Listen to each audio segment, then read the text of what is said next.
Comment peut-on réagir en tant que professionnel lorsque l'on est témoin de discrimination à l'encontre d'un enfant issu de l'immigration, dit issu de l'immigration? Euh, alors, il y a déjà, je pense, différents éléments à clarifier. D'une part, l'on parle de discrimination directe et de discrimination indirecte. Les discriminations directes sont celles auxquelles on pense d'emblée, c'est-à-dire un traitement différent à l'encontre d'individus sur base d'un critère protégé par la loi et qui par ailleurs n'est pas justifiable. Cette discrimination n'est pas justifiable. Les discriminations indirectes, quant à elles, portent sur un traitement équivalent à l'encontre de personnes qui ne devraient pas avoir ce traitement équivalent. Une illustration des discriminations indirectes est la suivante. Si vous avez un élève qui se déplace en chaise roulante, eh bien, vous ne pouvez pas exiger de lui qu'il qu'il acquiert les mêmes compétences ou du moins les mêmes performances qu'un enfant qui ne se déplace pas en chaise roulante dans le cadre d'un cours d'éducation physique, tout simplement. Les discriminations indirectes sont vraiment mobilisées lorsqu'on parle d'aménagement raisonnable. Et donc, les aménagements raisonnables permettent justement de ne pas pratiquer ces discriminations indirectes. La littérature foisonne d'exemples et d'études concernant ces discriminations à l'encontre des enfants dits issus de l'immigration, porteurs d'une histoire migratoire, qu'ils soient de première, de deuxième, de troisième génération. C'est une réalité au sein de nos établissements et au sein de nos institutions, quelles qu'elles soient. Nous n'en avons pas toujours conscience en tant que professionnels. Bien souvent, il y a la représentation que les discriminations sont une question d'intentionnalité, ce qui n'est pas du tout juste.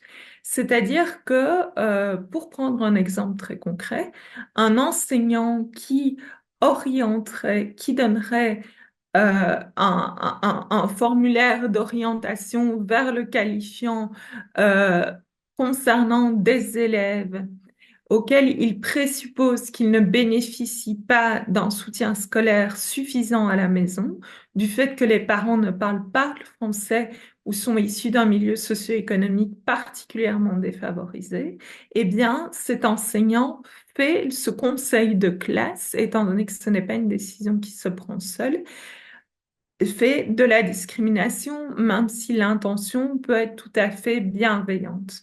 Il s'agit bien d'un cas de discrimination. Alors, effectivement, on est confronté à un certain nombre d'exemples de discrimination directe et indirecte que l'on peut voir dans différentes institutions, dans différents établissements scolaires.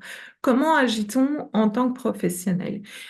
Ma proposition est la suivante, de pouvoir ouvrir le dialogue avec le ou la collègue, pouvoir simplement lui demander est-ce qu'il va bien, est-ce que tout se passe bien et pouvoir exprimer le fait qu'on a l'impression, on a le sentiment qu'il se trouve en difficulté avec tel ou tel élève.